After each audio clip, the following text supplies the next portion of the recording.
नमस्कार मैत्रिणींनो, आज पुन्हा एकदा तुम्हा सर्वांचं आपल्या नवीन व्हिडिओमध्ये खूप खूप स्वागत आहे. आज खूप उशीर झालेला होता, त्याच्यामुळे आज मला मिस्टरांचं टिफिन करायला पहिला घेतलेला होता आणि त्याच्यामध्ये मग मी आज पहिली भेंडी चिरून ठेवलेली होती. भेंडीची भाजी करायची होती आणि त्यानंतर तिकडे ना कुकरला मी सुरण, ज्याला आपण म्हणतो कंदमूळ, जे आमच्याकडे कोकणामध्ये मिळतं, ते सुरण मी कुकरला शिजवून घेतलेलं होतं. कारण त्याची करायची पद्धत अशी असते. खरं तर सुरण 2 प्रकारे करता येतं. म्हणजे तुम्ही त्याची कापं पण करू शकता आणि ती कुकरला शिजवून घेऊन त्याची बटाट्यासारखी किंवा चिकनसारखी अशी रस्सा भाजी वाटप लावून करू शकता. तर मला असं मिस्टरांना डब्यामध्ये एक सुकी भाजी आणि एक रस्सा भाजी नेहमी द्यावी लागते. आणि त्यात दुसरी गोष्ट असं म्हणजे माझा मुलगा सुरणाची भाजी खात नाही, त्याच्यासाठी भेंडीची भाजी करायची होती. आणि म्हणून इकडे मी भेंडी चिरून घेतलेली होती, कढई गॅसवर ठेवून झाली होती आणि मग ते सुरण शिजून झाल्यानंतर मी त्याचे बारीक तुकडे करून घेतले. इकडे कढई गरम झाली, त्याच्यामुळे चिरलेली भेंडी सगळी मी कढईमध्ये टाकून घेतलेली होती. थोडंसं तेल वरून सोडलं आणि त्यानंतर मला शेंगदाण्याचं कूट घालायचं होतं. आणि आमच्याकडे आम्ही म्हणजे बरेच जण घालतात की नाही माहीत नाही, परंतु मी भेंडीच्या भाजीमध्ये थोडासा टोमॅटो, एक फ्लेवर चांगला येतो म्हणून मी घालते. तर मग मी टोमॅटोच्या बिया काढून घेतलेल्या होत्या आणि त्यानंतर मग सुरण पुन्हा एकदा एका बाजूला चिरून ठेवलं. कारण सकाळची खरंच मी तुम्हाला जसं म्हणते ना, इतकी धावपळ असते आणि त्याच्यामुळे ना ॲट अ टाईम दोन्ही बाजूला सगळीच कामं करावी लागतात. इकडे मग मी टोमॅटो चिरून घेतला बारीक आणि त्याच्यानंतर मग तो टोमॅटो मी थोडासा सुरणाच्या भाजीला ठेवला आणि थोडासा मी भेंडीच्या भाजीला टाकलेला होता. भेंडी हलवून घेतली चांगली. आणि मग खरं तर भेंडी करताना ना गॅस कधी पण मैत्रिणींना मोठाच ठेवायचा, म्हणजे जेणेकरून भेंडीचा जो हिरवा रंग असतो ना तो कधी बदलत नाही. त्यानंतर चवीपुरतं मीठ टाकून घेतलं. पुन्हा एकदा भेंडी व्यवस्थित मी हलवून घेतली, परतवून घेतली आणि आता व्यवस्थित पुन्हा एक म्हणजे थोडी भाजत तयार होत आलेली होती. आणि कारण भेंडी चांगली भाजल्याशिवाय त्याला काही मजा येत नाही. आता मला ना सुरणाच्या भाजीसाठी ओल्या नारळाचं वाटप लावायचं होतं, म्हणून माझ्याकडे ओला नारळ थोडंसं खोबरं होतं आणि कांदा बारीक म्हणजे उभेच काप पातळ करून घेतले, म्हणजे कसं ते लगेच तव्यामध्ये चांगले फ्राय होतात म्हणून मग त्याची आणि मी जो कांदा आणला होता ना, मी यावेळी पण म्हटलं होतं, ओला कांदा थोडासा होता, त्याच्यामुळे त्याची सालं करताना ना जरा थोडासा प्रॉब्लेम व्हायचा. आणि मग मी कांदा चिरून घेतलेला होता, इकडे खोबरं पण काढून घेतलं होतं आणि माझ्याकडे आलं होतं थोडंसं, तर त्या आल्याचं एक अर्धा इंच मी आलं त्याच्यासाठी वापरणार होते वाटपासाठी. आता इकडे मला ते जे खोबरं होतं ते खोबरं मी माझा छोटा जो ह्याचा वरवंटा आहे त्याने काढून घेतलं. पण ह्याचं मी यावेळी काय किसत बसले नाही, शक्यतो मी वेळीवरती ते खाऊन घेते. आणि मग इकडे मी तवा ठेवला, कारण मला वाटतं त्याच्यामध्येच मी गरम करून म्हणजे कांदा म्हणा, लसूण, खोबरं, त्याच्यानंतर जे काही मला वाटपासाठी भाजून घ्यायचं असतं. हा ना लोखंडी तवा असल्यामुळे याच्यामध्ये मी कायमच वाटपासाठी लागणाऱ्या वस्तू मी त्या तव्यामध्ये मी भाजून घेत असते. त्याच्यामुळे मी तवा गॅसवर गरम व्हायला ठेवला होता. इकडे मी खोबरं पण पातळ थोडेसे स्लायसेस करून घेतले आणि अशा तऱ्हेनं मी सगळं साहित्य म्हणजे कांदा, ओलं खोबऱ्याचे काप, थोडंसं आलं, लसूण मी तव्यामध्ये टाकलेलं होतं. आणि आधी तेल न टाकता इकडे तोपर्यंत पुन्हा एकदा भेंडी मी परतवून घेतली. बघा, मी ॲट अ टाईम माझ्याकडे दोन्हीही इतकी फास्ट कामं चालू होती, कारण दुसरा पर्यायच नसतो. त्याच्यानंतर मग मला भेंडीमध्ये आमच्याकडे थोडीशी हळद टाकावी लागते फ्लेवरसाठी. हळद आणि हे मी शेंगदाण्याचं कूट टाकून घेतलं आणि आता मी थोडीशी हळद टाकून घेते. आणि आता मग पुन्हा एकदा मी भेंडी परतवून घेतलेली आहे आणि इकडे त्याच चमच्याने साईड बाय साईड माझं वाटपाचं काम पण चालू होतं. कांदा थोडासा भाजत आलेला होता. सुरुवातीला मी ना कांद्यामध्ये काही तेल नाही घालत, अजून थोडंसं तेल मी भेंडीला टाकलं आणि भेंडी परतवत होते.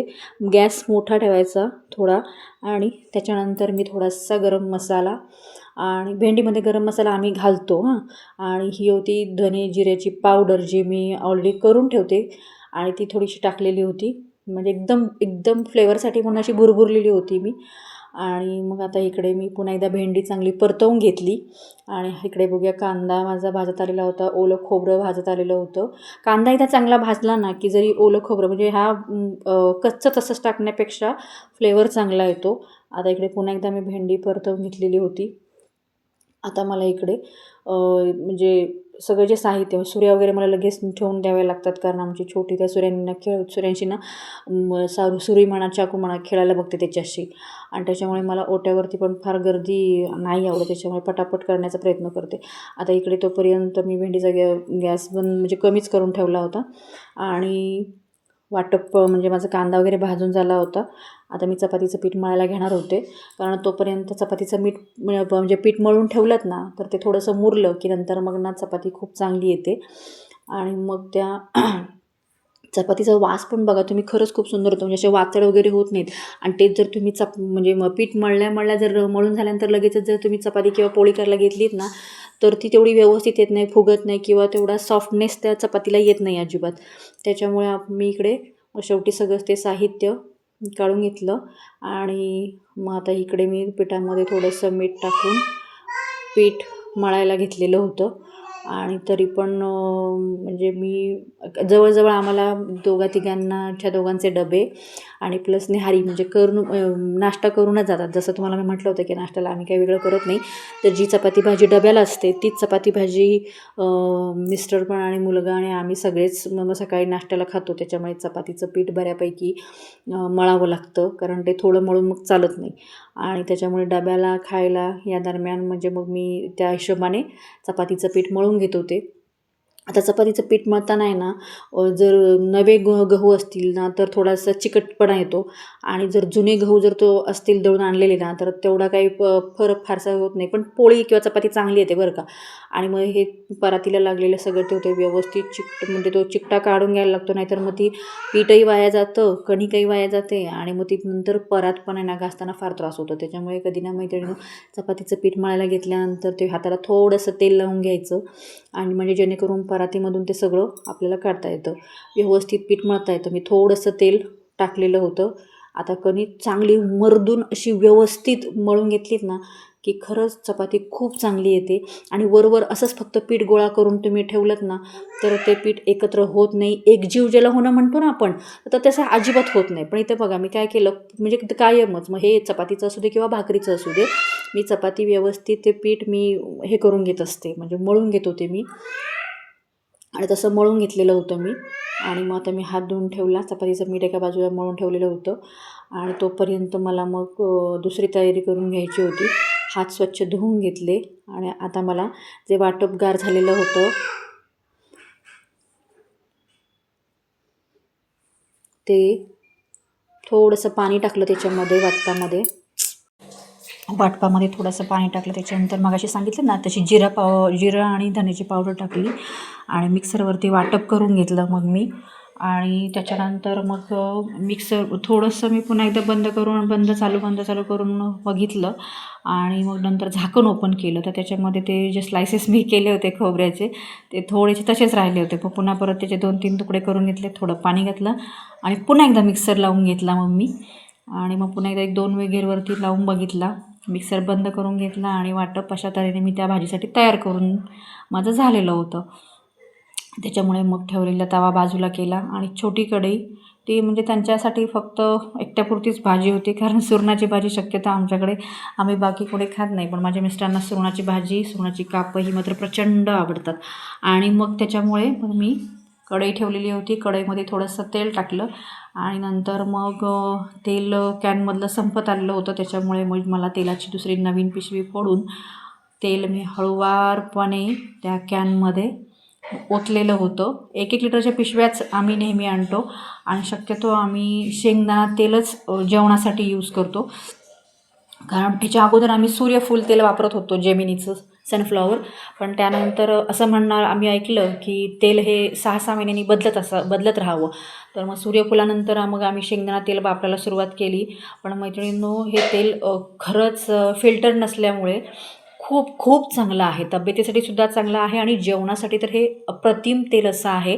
त्याच्यामुळे आम्ही ज्योती नावाचं किंवा जलाराम मॉडर्न जो ब्रँड आहे त्या ब्रँडचं आम्ही तेल वापरतो. तर मग आता इथे मी कढईमध्ये तेल टाकून घेतलं होतं आणि जे आपण वाटप तयार करून घेतलं होतं ते वाटप पण मी टाकून घेतलं होतं. त्याच्यानंतर त्याच्यामध्ये हा माझा गरम मसाला टाकला होता, जो किचन किंगचा गरम मसाला मी नेहमी यूज करते. आणि हे आमचं कांद्या लसणाचं तिखट ते पण थोडंसं मी टाकून घेतलेलं होतं चवीपुरतं. आणि त्याच्यानंतर चिकन मसाला थोडासा राहिला होता, तो थोडा टाकून घेतला त्याच्यामध्ये आणि मसाला चांगला परतवून घेतला मी तेल सुटेपर्यंत. मीठ टाकलं चवीपुरतं, पुन्हा एकदा हात धुवून घेतले कारण तिखट हातानेच टाकलं होतं. आणि म्हणजे सुरणाचे आपण छोटे छोटे काप केले होते ते सगळे मी त्या कढईमध्ये वाटपामध्ये टाकून घेतले. आणि त्याच्यानंतर मात्र मला त्या भाजीमध्ये थोडंसं अंगाबरोबर म्हणजे रस्सा भाजी करायची होती, एकदम सुकी नव्हे, म्हणून थोडंसं पाणी घातलं आणि मग ते पुन्हा सुरण सगळे भाजी मी हलवून घेतली, थोडीशी परतवून घेतली आणि त्याच्यानंतर मग पाण्याचा मी एक प्रकारे अंदाज घेतला आणि मग त्याच्यामध्ये अजून थोडंसं वाटप मी घातलं, राहिलेलं वाटप मी फ्रीजला ठेवून दिलं. आता मला पुढची तयारी करून घ्यायची होती आणि पुन्हा परत भांडी जी एक्स्ट्रा पडलेली असतात ना ते घासून त्यावेळेस ठेवून टाकली तर बरं पडतं मला. नाहीतर मुलं पण काय करतात, घेतलं भांडं खाली ठेवायचं, वरून घेतलं भांडं खाली ठेवायचं आणि मग तो भांड्याचा पसारा इतका पडतो ना की नंतर ती भांडी इतकी ढीगभर होऊन जातात की त्याला काही पर्यायच राहत नाही. आणि त्याच्यामुळे मग मी आता इथे भाज्या माझ्या दोन्ही झालेल्या होत्या, त्या भाजीला थोडीशी उकळी येत होती आणि म्हणून मी थांबलेले होते आणि आता मी चपाती करायला घेणार होते. त्याच्यामुळे मी गॅस पेटवून घेतला, चपातीचा तवा ठेवला आणि आता मला बाकीची तयारी करून घ्यायची होती. त्याच्यामुळे सगळं आवरून घेतलं. ताट माझा हा मला लग्नातच माझ्या आईने घेतलेला होता रेडीमेड असा आणि त्या पिशवीमध्ये राहिलेलं थोडंसं तेल होतं ते मी म्हणजे तेलाच्या डब्यामध्ये छोटा डबा जो फक्त चपातीसाठीच मी वापरते वरती थोडंसं तेल, तर त्याच्यामध्ये काढून घेतलं आणि मग मी चपाती करायला घेतलेली होती. अजून थोडंसं तेल घेतलं कारण माझी गडीची चपाती असते त्याच्यामुळे मला साहजिकच तेल बऱ्यापैकी लागतं.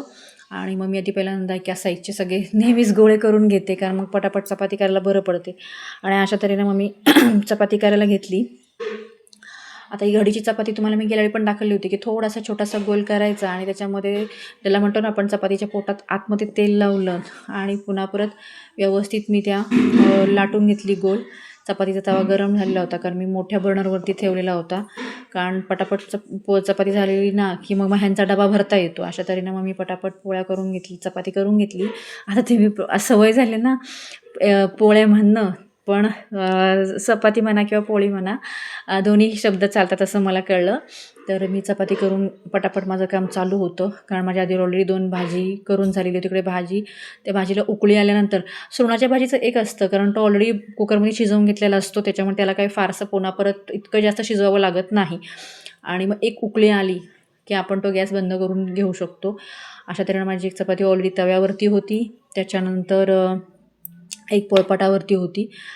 चपातीचा डबा माझ्याकडे हॉटपॉट आहे त्याच्यामध्ये परत दुसरी चपाती झालेली होती आणि अशा तऱ्हेनं माझं पोळ्यात चपाती करण्याचं म्हणजे प्रत्येक चपाती ही म्हणजे किती घाई असू दे किंवा पहिल्यापासूनच आहे ना मला ती घडीची चपाती करायची अगदी आईकडे असल्यापासून आईने मला शिकवलेली असल्यामुळे मला जे आपण साधे पुलके वगैरे करतो ना ते तसे कधी करत नाही मी.